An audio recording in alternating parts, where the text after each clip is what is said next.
Hey, well, hello and welcome to the PMQ live update for today. What is today, Gene? This is what, Friday something something. You don't even know. Friday, June 12th. I'm here with Gene McWilliams, new member of the US Pizza team, from up there in Illinois, south end of Illinois, I believe, right? Southern Illinois. Yep. All right, so we have a kind of an interesting concept idea to talk about, and this is not going to be any kind of depressing COVID-19 stuff. We're trying to transition out of that. Now, we do want to still give you the important information, but we're going to talk about something that's very unique. That is actually, I've been hearing getting a lot of traction. A lot of people are doing similar things, but I think Gene's he's got it ready to go. This was something that I think, actually planned before everything kind of shut down, so it's been put on hold for a little bit. But I did want to let you guys know, thank you for joining in. You can ask your questions live on the PMQ Facebook, US Pizza Team Facebook, or PizzaTV Facebook. If you ask your questions or post your comments on my personal Facebook or Gene's, we will get back to them, but we will try to monitor them as well. But if you have any questions for Gene about this concept, just put it in there and we'll be ready to go. So without further ado, Gene, you get 1.5 minutes to introduce yourself and what you do. Awesome. Hello, everybody. My name is Gene McWilliams.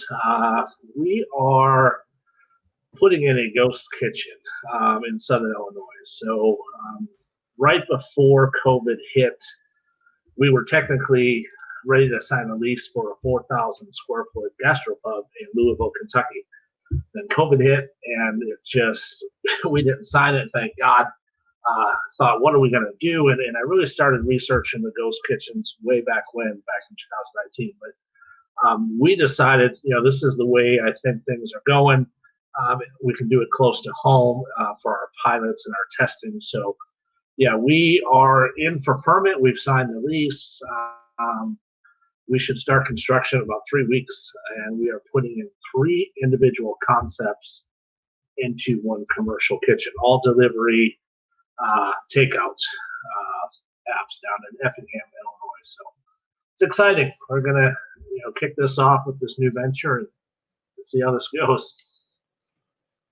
Well, and I wanted to ask you that you mentioned ghost kitchen. Now, I've been talking with a lot of people who have been mentioning ghost kitchens, and I don't want to say there's a lot of kind of confusion about the term, but it kind of could mean a couple other things. Now, some people are talking about you have your one pizzeria and you have 3 separate menus online, so that you get more search engine optimization. You're first in the searches, but you're talking about a multi-concept unit, basically 3 different concepts, correct? Why don't you talk a little bit Correct. about what each of the concepts is? So we are, Brian, it is 3 separate concepts under one commercial kitchen. So every concept will have its own EIN number, its own business. It runs through its own paperwork and performance. So our first concept is Geno's Grill, which is a cheesesteak, Philadelphia cheesesteak concept, and it's clearly just cheesesteaks. The second concept is a burger concept, which is Southern Illinois Burger Company, and that is strictly, just burgers. Kind of those 2 are more lending towards the QSR type restaurant. And the third concept is Lucia's Italian Kitchen. So that is a pizza pasta concept, a little more higher end, definitely on the pizza side, freshly made pastas and salads and some desserts. And those are the 3 that will work into one kitchen. So, yeah, it's literally, they call ours independent ghost. I mean, people call it a virtual kitchen. There's all kinds of names they call it, but technically they're all doing the same thing. So a true ghost kitchen where it started in 19, where these guys came in and they bought a massive warehouse and they built 400 to 500 square foot kitchens, and they lease them out to independents, and they basically are a landlord. So that's kind of how that trend started, and it's all delivered. Well, and that's more kitchen share too. And I do apologize for some of the technical difficulties, guys. This is the first transition into the new studio. Still trying to get my second monitor set up, but I wanted to show some of the cheesesteaks that Geno's doing. And we'll come back to this. This is kind of your layout. You'll talk a little bit about that, some of the dough, working with Mrs. T. Again, I'm trying to find some of the burger pictures. You know what? I'm just going to go back to showing Geno's smiley face because I think that's what everybody came here for anyway. But so you were talking about, you know, it really initially started where you would have a warehouse space and kind of, I don't want to say sublet, but yeah, kind of sublet some of that space to other people. Right. And they would rent those. You know, some people would sign a year lease. Some would sign it month to month. I mean, they'd rent it to a month to month. And so that's kind of how that ghost kitchen, you know, really kind of started. And, you know, my thing was, I'm like, look, I have, you know, when we were looking at Mazda in Louisville, you know, we had burgers. We're a gastropub, so we had burgers on our menu, we had pizza, we had pasta.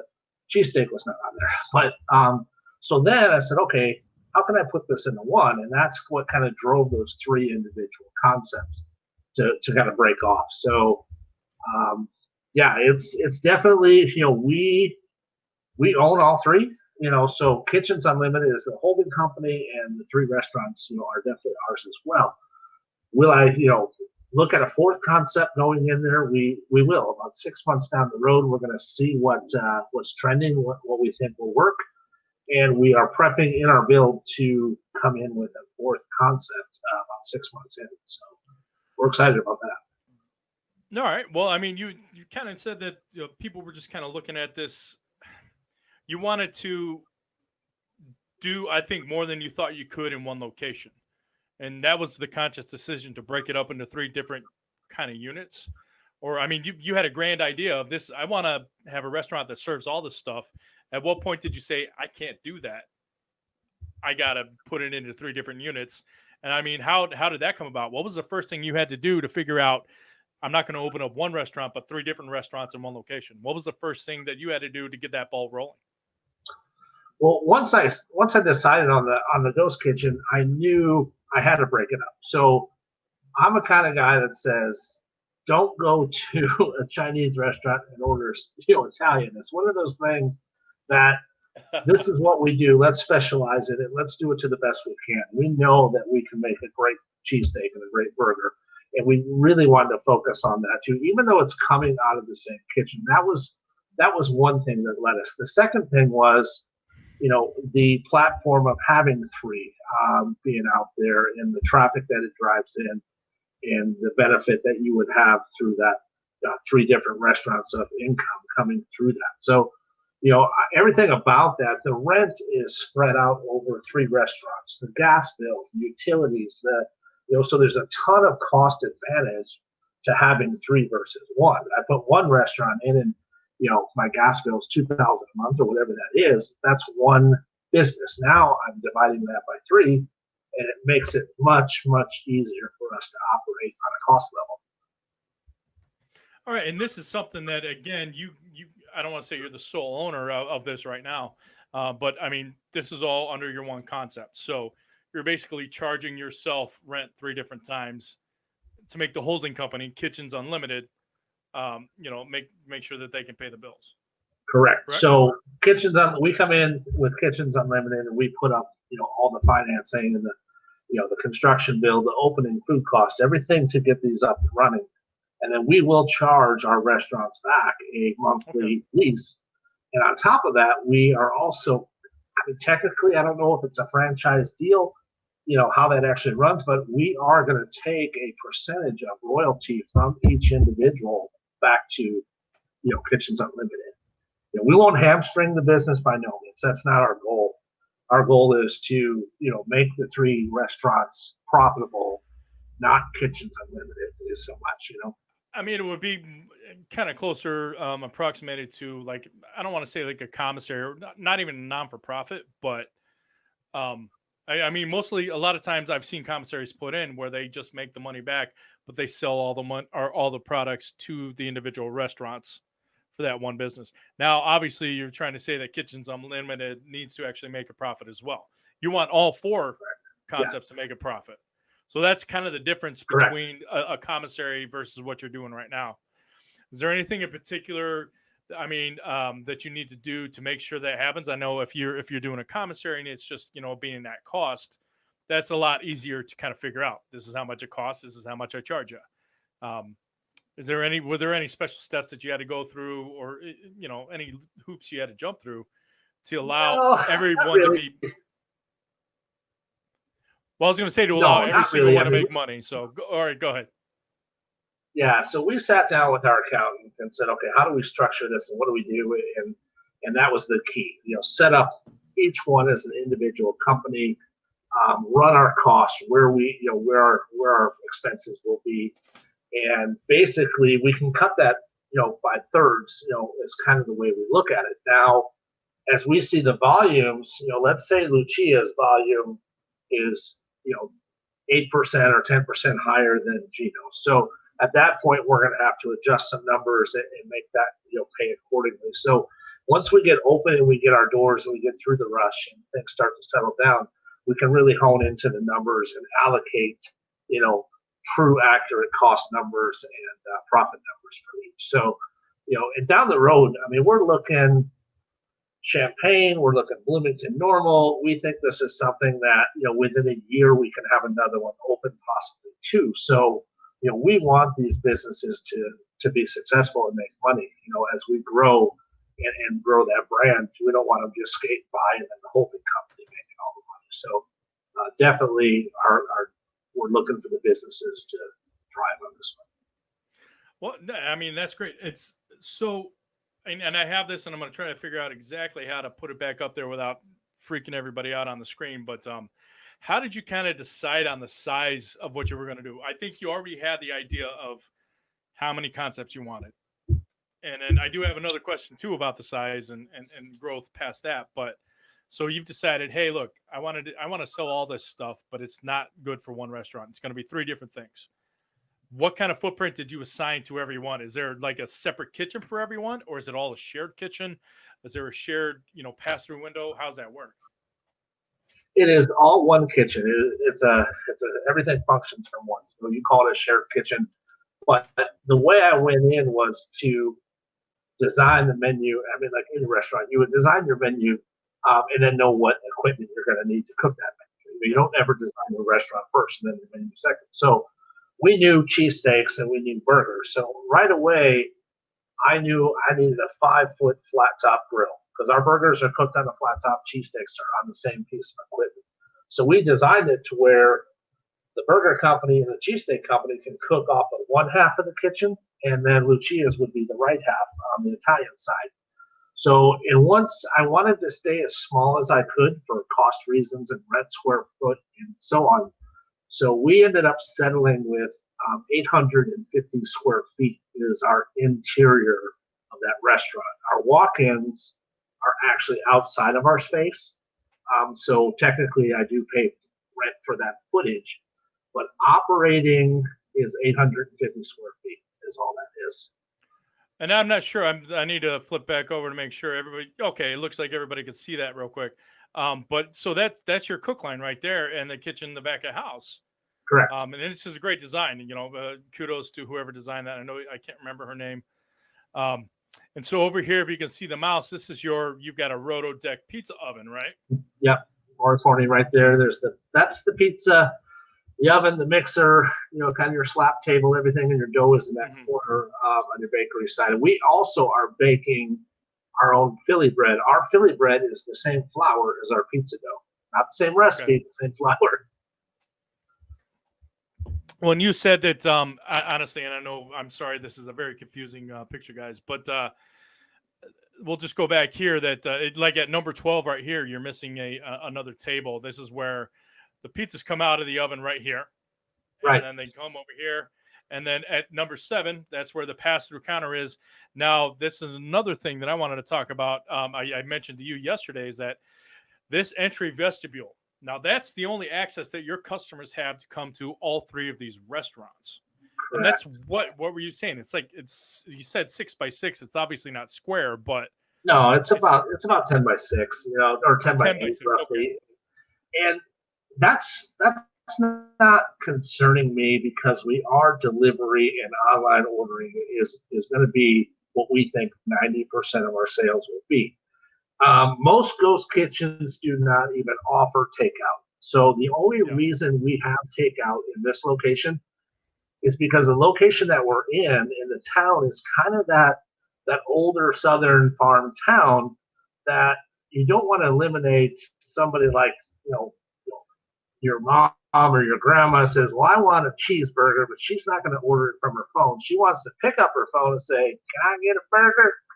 And that's it. So, that's what that's for. So if we get to the problem of that vestibule's crowded and people are backed up and we're that busy, the office goes away.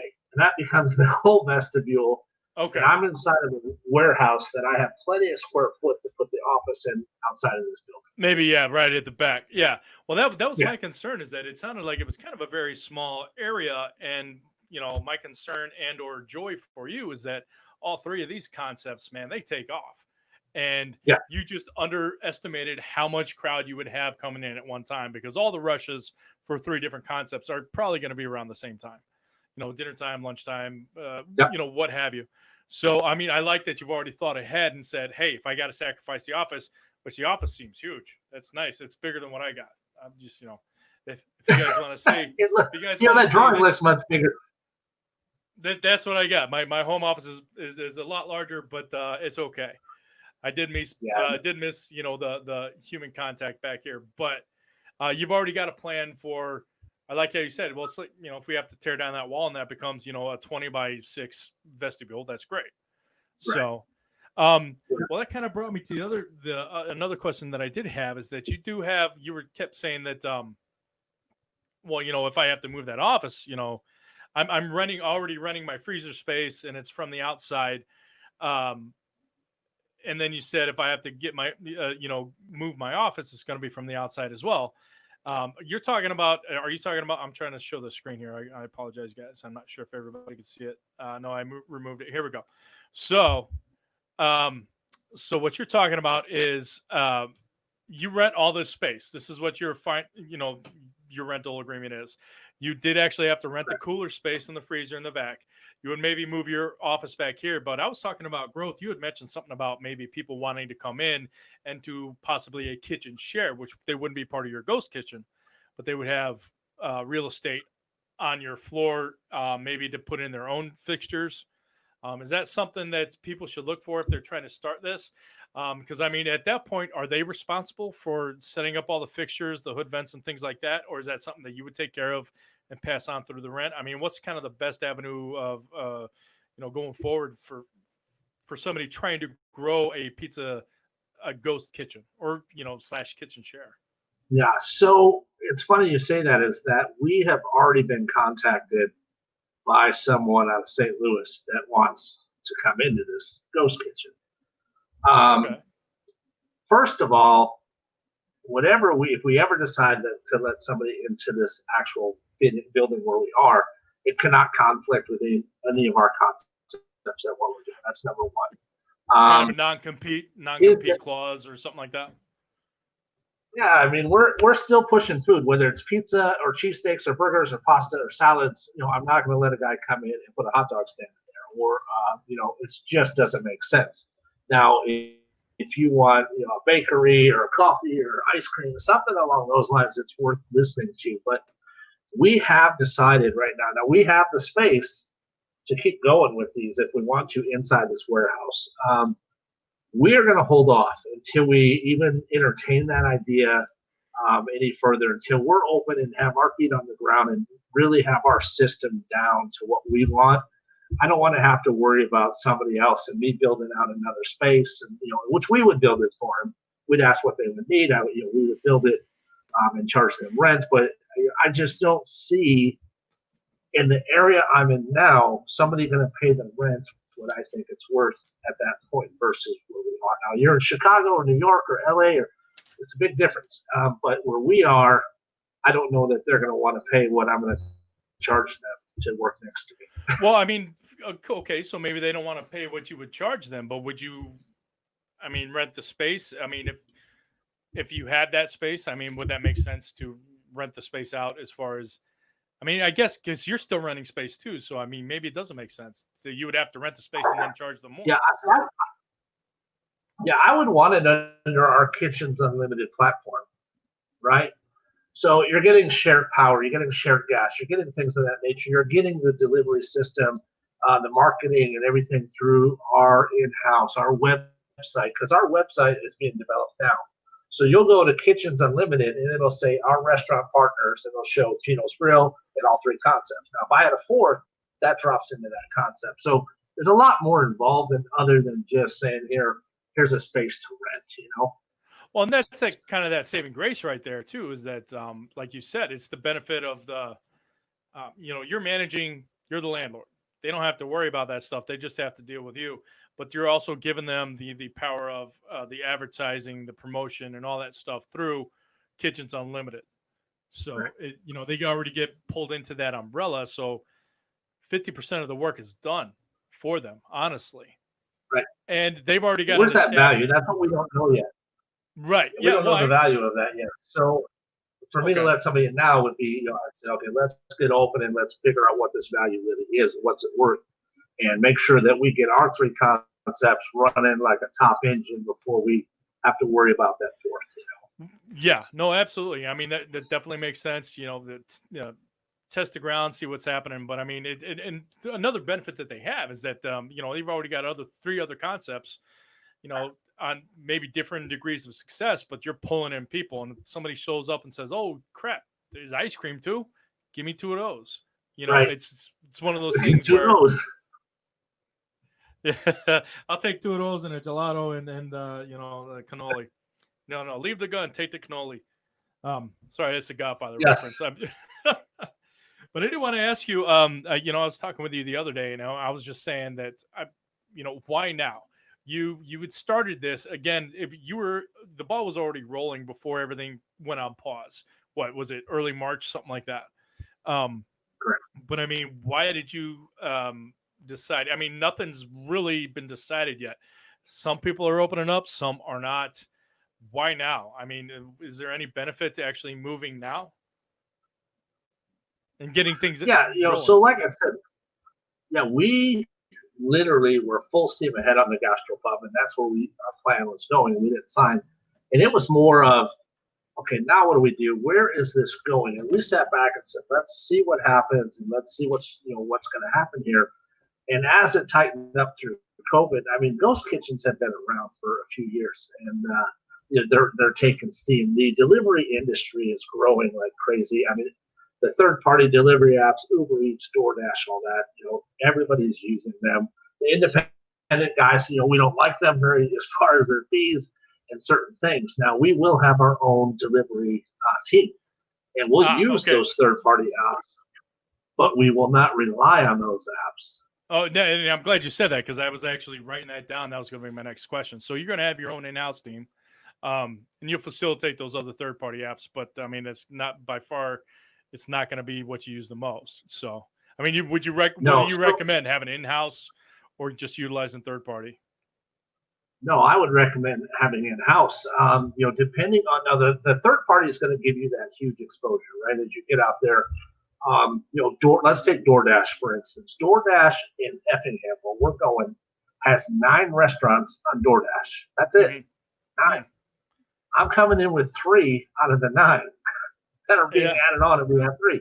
Well, so now you got 25% of the market right there. That's insane. Exactly. So we will be on there. Now, if a customer goes through DoorDash and orders anything, we're not going to pay that 30%. It's going to cost them more money to have it through DoorDash than going to our online ordering platform and ordering direct from us. So we're going to market as hard as we can to order from us to save the money. But but you said that if somebody orders through DoorDash, you're not paying the 30%. How do you avoid that? You have to if somebody orders through that. Or are you just talking about making a more concerted effort to market your own in-house delivery versus DoorDash and just utilize? Correct. So okay. Yeah, what I'll do is our delivery. We're working on what our delivery fee is. It's literally going to be small, tiny, and then I'll incorporate that in, and then the price will go on to the consumer on the other portion of that. So if it's $3 more a sandwich, just to say, it's going to cost them $2 more than what it would be to order on our website. Yeah. Well, I mean, does that make sense?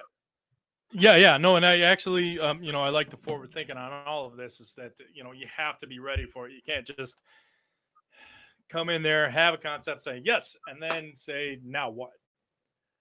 And this is the, I mean, this is why a Yeah, lot of times the officers like, why are you so negative? I'm like, I'm not negative. I'm just trying to think about all possible outcomes. Have we thought about what happens, this, that, or the other? So if as long as you're thinking right. about that and putting that into action, and actually just even if you don't maybe don't put anything to action, but you just have a plan if something goes that direction. But I guess I Right. And as you know, must Brian, that no, go ahead. they're not going, DoorDash is not going to put me at number one if I'm not using them exclusively. You know how they work. So, Yeah.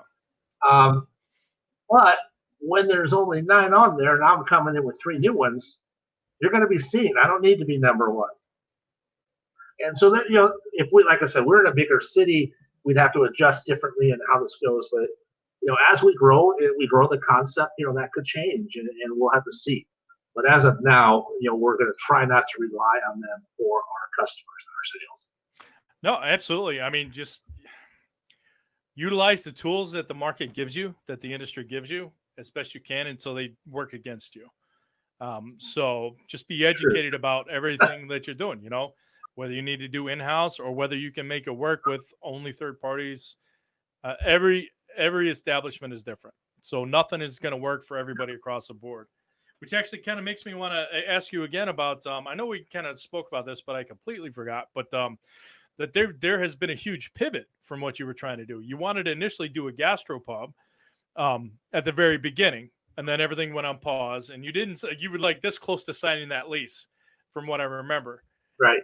Yeah. So, I mean, Yeah. luckily it happened in time to where like, just pump the brakes a bit and see what happens. But so is that gastropub going to include, your Lucia's kitchen, some of your pastas or your pizzas? I know you make some good pizzas. The Philly cheesesteaks, they look delicious, and the burgers. I'm just going to direct everybody to kind of, I might even just see if I can share his screen over here while I let him talk about it. But I mean, what was the initial pivot from gastropub? Was the gastropub going to be all these concepts at once? And then what made you say, no, let's do 3 different ones? Yeah. So the gastropub had, like I said, pizzas and pastas on the menu. It didn't have a cheesesteak, but it had some bar food appetizers. It was kind of upscale. But once COVID hit is when it really got me thinking. When we pulled the brakes back, and I'm like, man, I see how many restaurants are closing and what's going on. It's all going delivery, and that's kind of what tended me to really look harder into the ghost kitchen model. Once I really researched where it was, we were sold pretty instantly, actually. As far as I sit down, dine in, 4,000 square foot gastropubs, they're going to take a heck of a hit. It's going to be a recovery that's hard. With the industry trending, they're saying, and the professionals are predicting the delivery business to be worth $750 billion by 2025. It's increasing every year, and we definitely see that's where it's going, and we want to kind of be into that curve, as it comes through. So, yeah, it wasn't a matter of, oh my God, I'm not going to have my gastropub, and I would love to. Don't get me wrong, but we can still get our product and our food into the hands of the customers, and they can get the same, flavors and the good stuff just like we had it. So, we like it, and we think it's going to go in the right direction, and that's kind of why we turn to that. I don't see our industry is going to take a while to come back to what it was. I really believe that. Yeah, it's not going to be an old normal. It's a new normal. We have to, everything's being reimagined, and we're all learning as we go, Yeah. which is why I like talking with people like you and everybody else I've spoken with, and everybody else I might speak with, is they have different ideas about things that might work. So we're all in this together. We want to help each other. So there was this pivot from the gastropub. Were all these 3 menus, the Geno's Grill, was it Southern Illinois Burger, and Lucia's? Did you have all of that stuff on the menu? An idea? Was that always supposed to be on the menu for the gastropub, or was it a pared down menu? And then once you decided to do 3 different ones, you expanded each menu. Correct. So we did have, like I said, 3 or 4 pizzas on the menu, a couple pasta dishes on the menu as far as that goes. But we we basically exploded the menu from, burgers. Now we'll have, what do we have? 9 chef crafted burgers. And then of course, kind of like a build your own type burger. And, our pizzas will have 9 or 10 chef crafted pizzas, and then your typical pizzeria pastas are the same. So, we really expanded that, but we did have portions of that built into the gastropub. Cheesesteaks were never on our menu. I'll tell you that at the gastropub, that was not in the plan. But there's a niche for that sandwich, and we know, what we can do with it. And nobody has one in the area. I mean, within miles and miles and miles of us. And we definitely think that's going to be a home run concept, once we get that product out there. All right. Well, I mean, I like how it was, again, that's another adaptation. You got to be ready to evolve and adapt with the times. And I know one of the first things that you and I actually even did together was, you cook it from your kitchen, and you had a lot of tripod malfunctions where the camera would just kind of fall down and look at the floor. But and I do have one note. I'm going to put this up here real quick. That well, I have a lot of compliments, but one note is everything is always backwards, buddy. I don't know how you fix that through the mirror thing on your video, but you have a kick ass. You know how you fix that, Brian? What's that? You take the damn sign down. That's all. Well, it's still on your shirt, brother. It's on your shirt. I know. Yeah. But I did want to compliment you. You have a kick-ass test kitchen in your garage. Now I'm gonna kind of mute this, and we'll just kind of see. I know you've been having people over there. You've been testing all the recipes and stuff like that for your concepts. I mean, does this help with like, obviously it probably helps with the promoting, but I mean, was this more a therapeutic thing for you to kind of get in there and test this on camera in front of people, more or less in front of people? And that, I know there are children who usually you put them up on your Facebook who, come in and get there to eat, but you're making pastas, you're doing barbecue, you're making pizzas. Not everybody is lucky enough to have all this equipment. Is this equipment leaving your house and going to the shop, or is this? No, no, it stays in my house. Yeah, I do have a complete commercial kitchen in my garage, from deep fryer to flat top to charbroilers, pizza ovens, and so no, it does serve as the test kitchen. If I don't know, when you and I kind of talked last year, we built an outdoor farm to table, total outdoor restaurant, and it was we built a 16 seat bar, and I was doing farm to table dinners, totally outdoors at a farmer's market.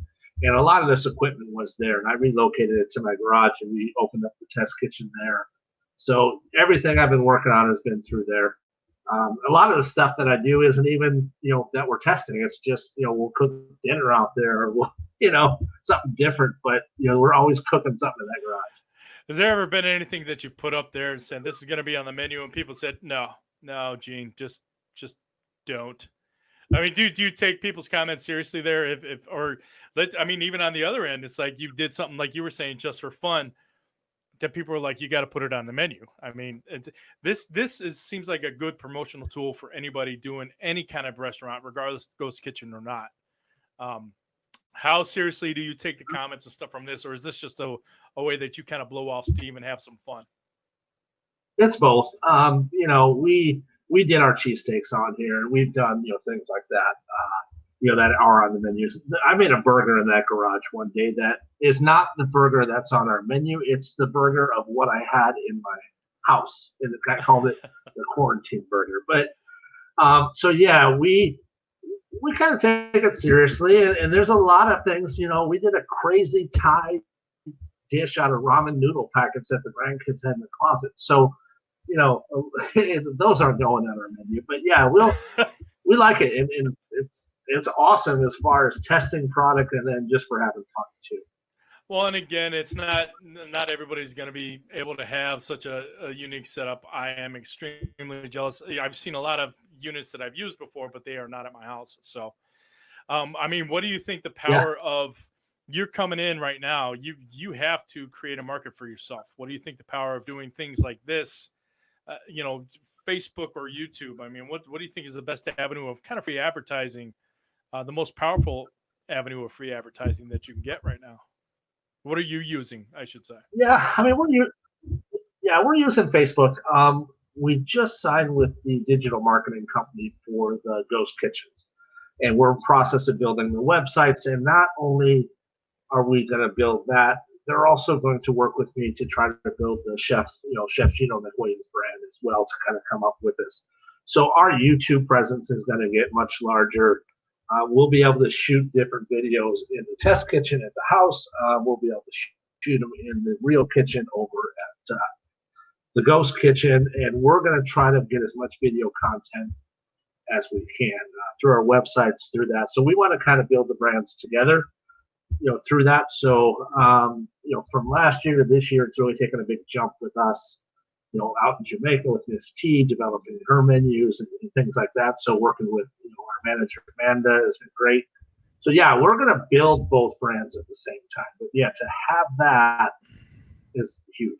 Well, I did want to mention that, you represented through Amanda Chicharella, and, she's doing a great job with that. But also Miss T, you had mentioned that, and that's something that I want to investigate. We had talked about kind of doing some kind of just video demo as well. But why don't you talk a little bit about Miss T and why we should be looking out for you and her making some kick-ass food videos? So actually, she's doing a live webinar tomorrow in Jamaica. But nice. I've been out there now 3 times with her, and I helped her develop a menu for one of her new restaurants, a 5-star restaurant up on Murphy Hill in Ocho Rios in Jamaica. So her and I are definitely trying to figure out, how to keep that going throughout the year. So right before COVID hit, they were due into our place to come here to the States in June. Well, now it's all been on hold, so I don't know if we'll actually see her this year with the new restaurant opening and how busy we'll be. Maybe. I don't even know if I'll be able to get out to Jamaica this year, but cooking with her and working with Walker's Wood Jerk and the owners of Sandals, and we've had some really great experiences to work with some really big guys out there. Wow. Okay. Owners of Sandals. I tell you what, I think I saw that again. This is we're going back to the very first problems I had. Is that I don't think those pictures were shared. She's doing something live tomorrow. Where do we find her, like on Facebook, if somebody wants to watch that?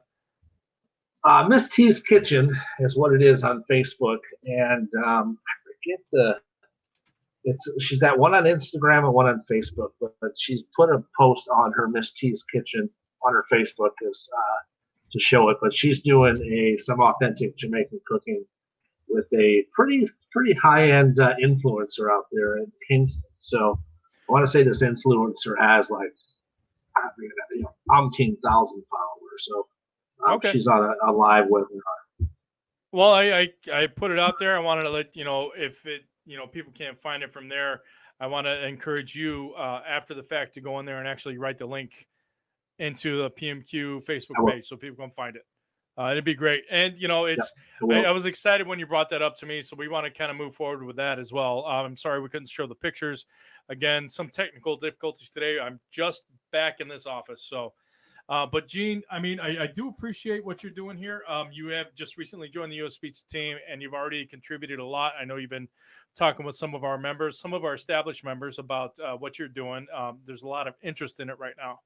And being one of the guys out there who is doing it, you're going to have you're going to be able to answer a lot of those first questions.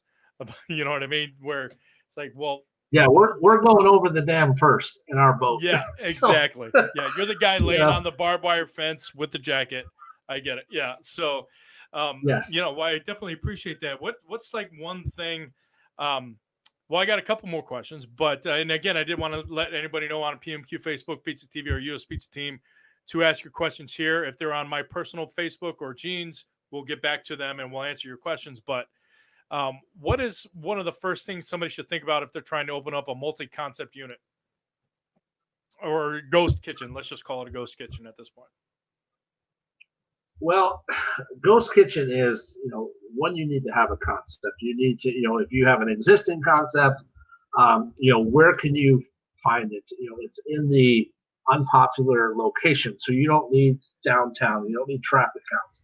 Location is not your key. It's all delivery. So you can be in an old abandoned warehouse as long as you're within delivery distance from where you need to go. So make sure that you have a concept and you're ready to go. And as far as multiple brand concepts, check your market out. Don't go into a market and think you're going to overrun the hot dog industry or whatever it may be you're going to do. And there's 14 hot dog places. So it's just like any other concept when you look at your demographic is what you're bringing to the table. But yeah, it's I would say do some research, go back and really see how the ghost kitchens originated, and see where if that even fits you, if that makes sense. Yeah, well, I mean, and of course, before you open anything up, check out your market, do the market share, know what you're going up against. But I liked, but I was also confused by you said have a concept, because you came in and you had 3, and it was initially going to be one place that did a bunch of things. So what do you kind of suggest if somebody's just trying to come in? Should they do a ghost kitchen, or should they just do something that's got a limited menu of 3 different options, such as burgers, Philly cheesesteaks, or Italian and pizza? I mean, what do you think is better? Should you separate it or put it all together? Depends on your space, depends what you can do, how much you can cook out of there, what your rent is going to cost you, trying to divide it up. And that has a lot to do with it. So, if you can do 3 different concepts and you can do them and put out the quality extremely well at the highest level, do 3. If you can only cook burgers, cook burgers. So that to me is key. Don't just go try to do a multi-brand. What you have to put out there, it's got to be stellar. So, absolutely. I would say more. That's me. If I can rent multiple spaces, in a ghost kitchen from somebody, I would look to have a couple different ones going. But if you're just a single operator, then maybe you just need one. All right. Well, that's another kind of question that I had, is that what is your definition of ghost kitchen? Because if you have just that single idea or that single concept, would a ghost kitchen just be somewhere where you just do delivery and carry out? I mean, ghost kitchen, I would think, maybe has to include multiple concepts. I mean, what do you think? It can be one. No, ghost kitchen could be one concept, could be multiple concepts. It could be a group of a building with 30 different concepts, and you're renting a space, and you are a burger guy. So that is the true definition of ghost. It is delivery only and takeout. It's no dining whatsoever, none at all. So it's strictly a delivery. My competitor is not the pizza guy down the street who has a pizza restaurant, an Italian restaurant. My competitor is Domino's right next to him. That's who, we're a delivery-based company. Yeah. Wingstop, right? They deliver, Wing Zone, those kind of guys. Those are our competitors. It's not Five Guys Burgers down the street. It's not a competitor of ours. Well, I like that. I mean, that's kind of what I was going for. Is it, it's basically delivery or carry out only, no dining, obviously. 100%, no dining. Okay. I think it still needs. There's a so lot we don't have. Well, there's a lot of definition that still has to be defined as far as that term. I think. I think it's. I don't want to say still a virgining term, but I mean it's virtual kitchen, ghost kitchen. There's a bunch. Yeah, until we find out, merge them all together and kind of get that solid definition. But I mean, I appreciate, what your definition was, and that's kind of what I was trying to go for, is try to figure out what you thought that was versus what somebody else might think it is. So there's no confusion. But I mean, honestly, what I'm hearing here, it sounds like a very viable option for anybody wanting to do this and keep their overhead low. Honestly, there's a whole lot of labor that you don't have to pay for not having that dine-in. So. Yeah, front of the house, not only labor, utilities, all kinds of stuff that kind of tie into that. You're not cooling, the square footage. And so, yeah, it's a very low startup cost, especially if you can go into an established ghost kitchen, commissary and rent the kitchen, in larger cities. They have that. It's not, LA's got it. Chicago has it. One opened in Denver, so it's not everywhere yet. I know St. Louis has none. Pizza X in Bloomington, Indiana. Pizza X, actually the pizzeria I came from before I worked here. They've grown and they have a giant kitchen share space. I'm very proud of what they've built. So they're coming up there to where you can actually do, create your product somewhere that you don't necessarily even own You're just renting space. So Right. I mean, DoorDash just opened their own, right? So now DoorDash has their own ghost kitchen. I don't know if you know that. They literally have their own ghost kitchen. Yeah, but And hey, there are lots of slices of this pie that we can all have. It's just we got to know how to do it and how to cut it up right. And I really appreciate all your help. And I like what we're doing. I really do. We're taking 3 concepts that produce great product and one owner coming through, and I see this as where we can grow. We can drop this over in Bloomington and Champaign and other areas and not have to go crazy. And maybe it's not a burger concept. We can go in with 2, depending on what it is. So it gives us room to kind of go one way or the other. Well, no, absolutely. You just got to make sure you have the facilities there that can cook most anything. And there's just I don't want to train the staff well. Yeah, well, there's a basic number of facilities that you need as far as like equipment, grills and things like that, and ovens. And then, like, again, the next thing is just training. Just make sure that they know.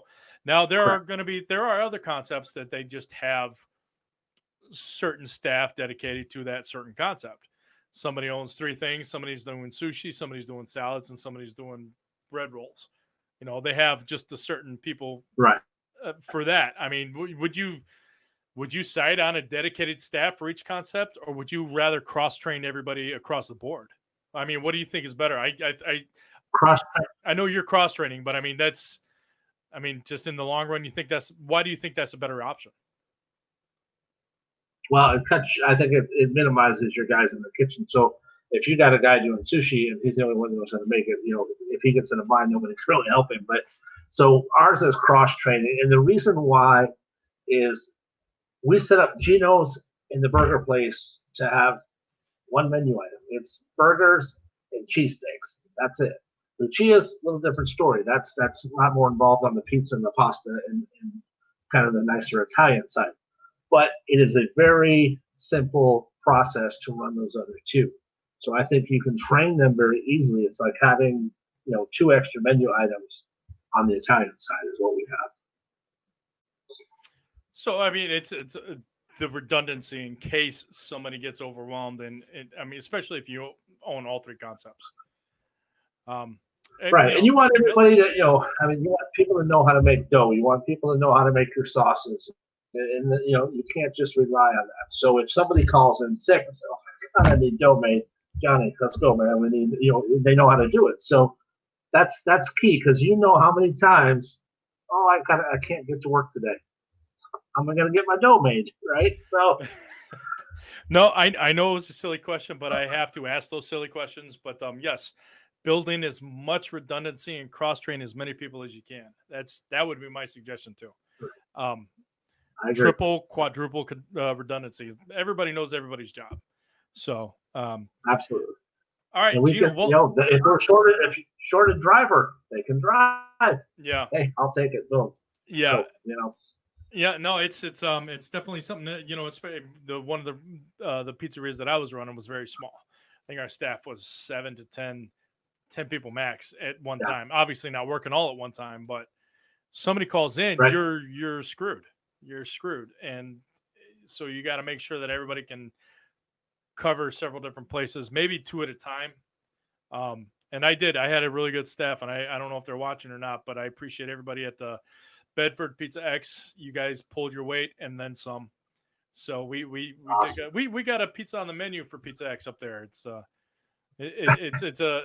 badge of honor for us. But I really like that. It's just, you build in that redundancy.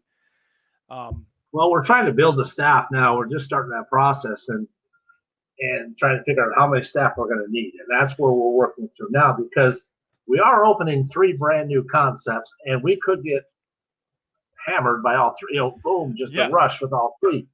So, we got to be careful there, make sure we are prepared and everybody is trained, and start out. My labor cost the first 60 days is going to be way up there. Well, I know it is, until we dial it in.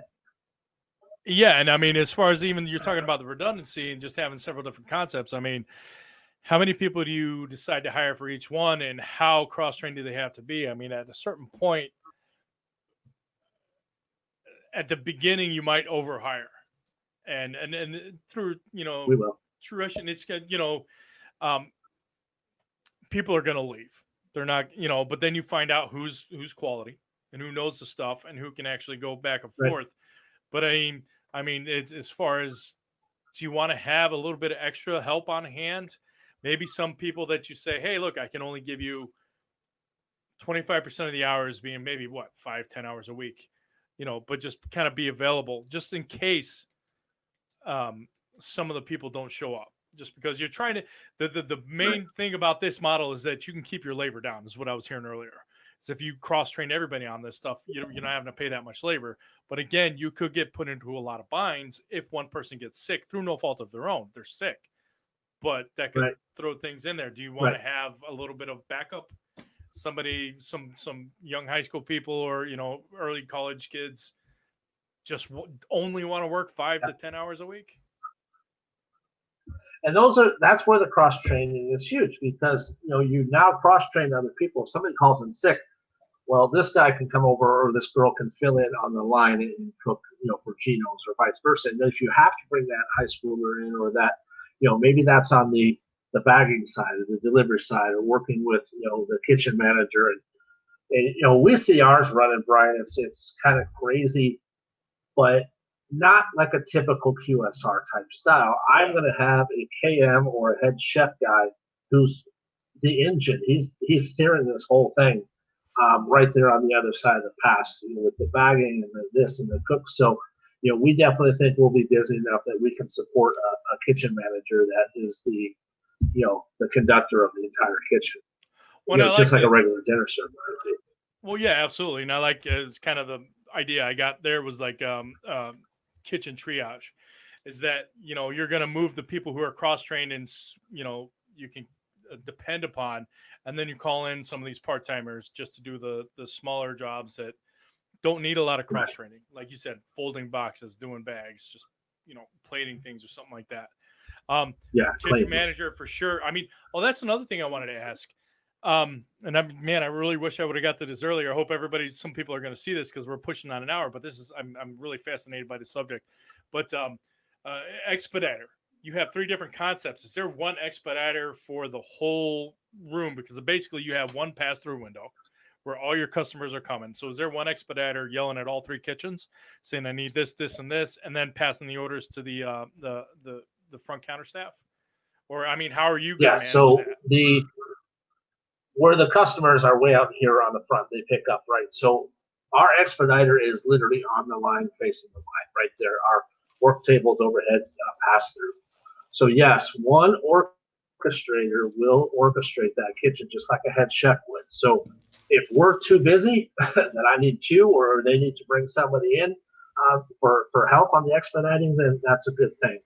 But we plan to have one expediter through those rush times, and just peak time. So, you're going to get it through there, and then after your lunch service, you're going to be able to not have the expediter. The guys on the line can handle what they need and then get ready for the next peak. So, it's literally going to be run just like a commercial kitchen. If I were to run my gastropub, I will have a head chef, expediter, and inspecting, the product and making sure it's all right and it's wrapped correctly and it's portioned correctly. So, yeah, for sure. Awesome. Well, I mean, that's good info. I mean, again, everything we're kind of coming There's out of too much room for error on the delivery concept, from order to cook to packaging to bagging to holding to warming to delivery. There's so many items. So you got to have somebody there that is controlling that ship. Otherwise, it's going to be messy. You got to have that general on the battlefield. Hopefully, it's a good general. Correct. So, but yeah, no, I think it's going to be me for a while. Well, and it'll be me mostly. Well, and most people, it should be. Honestly, it's one of those things. There have been other things where I've just tried to get into, but the main thing is that you have to have done everything you're going to ask everybody who works for you to do. You have to be able to have done everything you're asking the soldiers to do, so that about it. So you can't just be barking orders without any knowledge about how it works. So and I know that most Correct. people opening the restaurants, this is what they do. They work for 2-3 years. They don't ever get paid. They've washed dishes, they've swept floors, mop floors, they've done everything, fixing lights, changing ceiling tiles. Um, that's when they can knowledgeably tell people that they have to do this or why they should do it. So I would not. I would definitely recommend anybody who thinks that they're going to go into this and kind of be a hands-off investor, even if you have that ability, go in and do it. Work a dish shift. You know what I mean? Follow somebody Right. expediting or somebody doing cashier, just so you know what you're asking your people to do. And you can better Yeah, lead that you way. have to. You got to do that. Yeah. Yes, absolutely, 100%. So we'll be in there, and I think my whole to get our team together, Brian, is not so. I don't need the next Gordon Ramsay in my kitchen, right? So, we're looking for trained chef. We're looking for some good line cooks. We'll get that, but I'm buying into people. I still think our whole industry is a people business. We're not in the restaurant business. We're not in the we're in the people business. It all goes through service and customer service and relationship. So, if I could build that team inside my kitchen, that is like a family, and we all work together, and everything goes smooth. To me, that's going to allow us to make that next step. So, we're going to be very kind of digging deep when we hire. So, it may not. I can teach you how to cook a burger. I can teach you how to make a pasta dish. So, I can work you through that process. It's what kind of person are you, and are you honest? Are you willing to help people and care for people? And that's the team that I want to go. Yeah. Are you looking for, I don't want to say solicitations from your staff, but once you get established, how open are you going to be to suggestions for menus and things like that? I mean, how important do you think it is to listen Yeah, to your we're staff about suggestions to actually improve the restaurant and or the menu? 100% always listen to what they have to say. You may not agree with it, but you listen and say, oh yeah, that's not a bad idea. And if we could build this team, remember the old days of having the big restaurants having a family meal where they were only open for dinner. So at 4 o'clock, everybody sat down and one guy he made a meal. We want to incorporate into this Kitchens Unlimited somehow, some way. I don't know how I'm going to do it yet, but that is a plan for me is to get everybody involved as a team.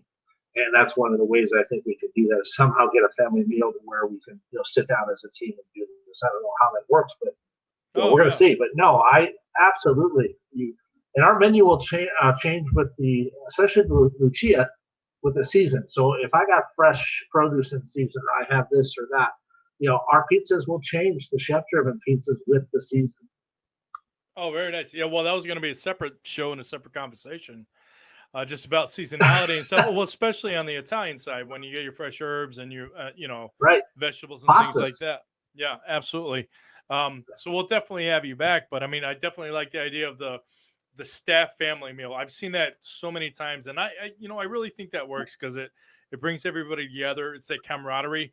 It's that feeling of ownership in what you're doing. It's that your opinions and thoughts are not even listened to, but just heard.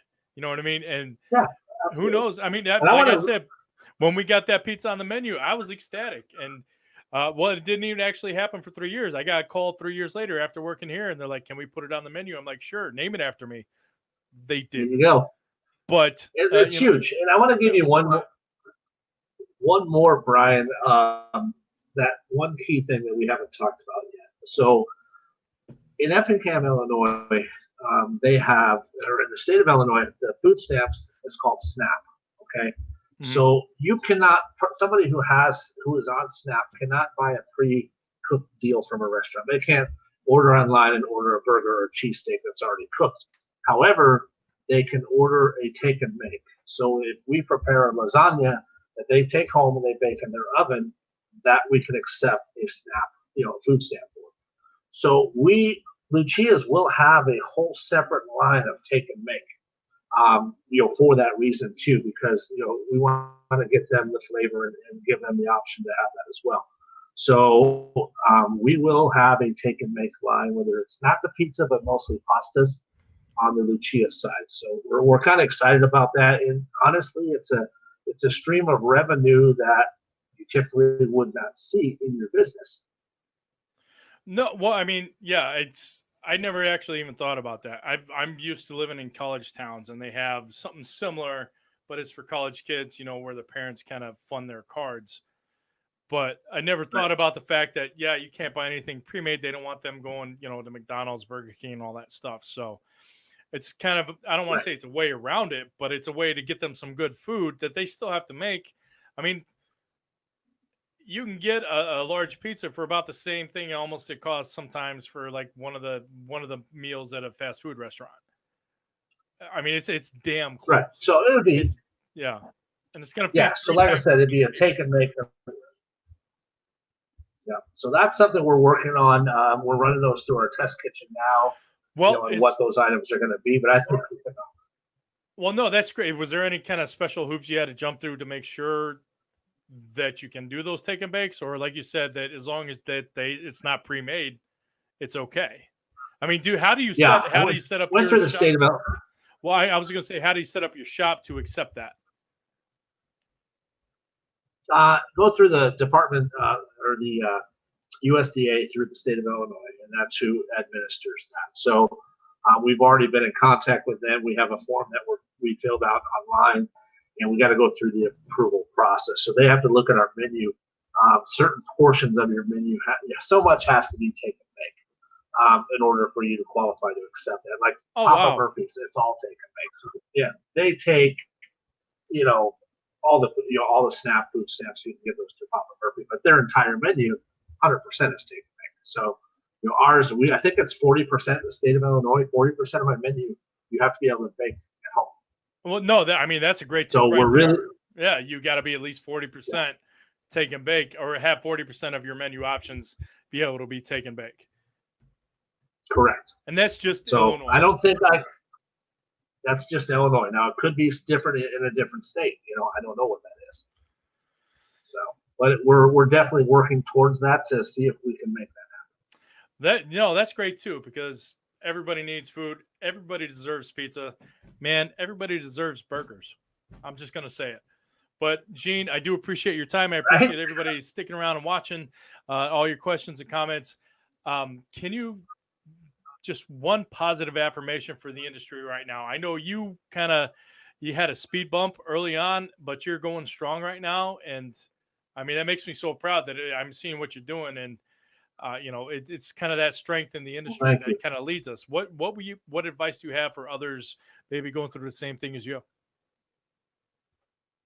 You know what? I'm going to say lean on your others in the industry, in our industry. Times are tough. I've been fortunate to have friends in the industry to help me along the way, and reach out, get some help if you need it, but stay positive. I know it's tough, and I think it will come back, and it will come back pretty strong. It's going to be different. I don't know how it's going to be different yet. That's what we're trying to still figure out. But you use your other people in your industry. It's a lot different than it used to be. As far as reaching out for help, but there's a lot of people that are out there that would help you. So if you need help with anything, buying equipment, a question of this, well, how are you doing it? What's working? That's how you grow, and just stay positive.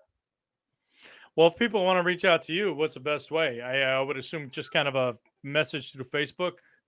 Yeah, just my personal Facebook, Gene McWilliams. Is a typical. You can catch me on that as well. Instagram is Chef Geno McWilliams. But yeah, I'd be happy to answer any questions anybody would have, and I get a lot of help. Being on the pizza team, it's great. These guys. I got questions and like, oh, this is what we do. Here's where you get this flour or whatever the case. So it's been huge for me to have that team behind me. Well, we definitely appreciate your participation and willingness to be on this crazy group of team that we call family. We are crazy, but we When love can we go compete? Anytime soon? yeah. Like, again, I'm back in the office now, so we're trying to figure out a physical competition. I will let everybody All know, right. but I mean, this is what we live for. Is that's what the US Pizza team is about. Is bringing people together and helping to put all the pizzerias up on a pedestal. I mean, I'll give all the press that we can to any kind of member on the team. Same with PMQ. The Absolutely. main thing is that you become a part of the US Pizza team, and then we're trying to make sure that you get as much press as possible. So, but all we ask is that you be, kind, educated, be able to at least make a pizza, but have that familial attitude and not super competitive. We want to be competitive. We want to beat each other, but we want to help lift each other up.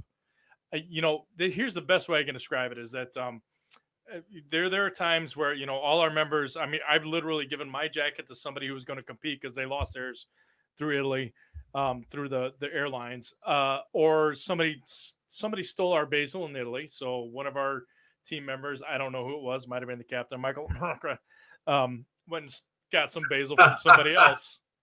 We returned it, but still, it's one of those things where I want to beat you. I really want to beat you, but I only want to beat you when you're at your best. So I want to make sure you're going to be able to compete at your best. And then when I win, there is no asterisk. Now I've completely kicked your butt. But it's you want them at their best. But I mean, the pizza industry. Yeah, and if anybody, go ahead. Yeah, Brian. If any of the guys out there, whether it be on the pizza team or the smaller side, and I know I've talked with a couple guys about the Ghost Kitchen, and if they want any questions or how we're doing it or how we're learning as we go, just reach out. I'll be glad to share everything. I mean, I set my entire design to one of the guys, and how we set up our kitchen and the way we think it should run. So, anything I can do, if anybody is looking down that avenue, definitely reach out, and I'll gladly provide you with as much as I can. Any help. Well, that's what we look for. Just a cooperative attitude, and it's pizza. In the end, it's just pizza. But the best thing about the pizza industry, as far as the restaurant industry, is the pizza segment is the most cooperative. The restaurant industry itself can be very snipey and just cutthroat. Yeah. Cutthroat. It's insane. Oh, it is. Yeah, the old days is, it's crazy what it used to be. Everything was a secret. What was it a secret? But not even that. But pizza, they it's like music. Yeah, the pizza guys, they're gonna help you out. So it's recession proof, it's COVID proof, it's the food you want, it's the food you love. So Geno, I do appreciate your time today, brother. If anybody has any questions, reach out to him at his Facebook. This has been your PMQ live update for Friday, June 12th. We'll see you guys probably next Tuesday, trying to set up some new interesting interviews for you guys, but we're going to keep it fun and a little less COVID centric because we need to come out of this, and we're going to come out of this together. Right, Geno? Absolutely. I don't even, I still wear a mask when I need to, but everything else, I don't even want to talk about COVID. Well, absolutely. I want to talk about selling cheesesteaks and pizza and burgers, and that's it. Be safe. Yes. Stay safe and stay sane and be responsible. But we'll get through this together, guys. Again, Geno, thank you so much for your time. I'm Brian Hernandez. That's Geno McWilliams. We'll see you next time. If you need to reach out to either of us, find us on Facebook. All right. Thanks, bud.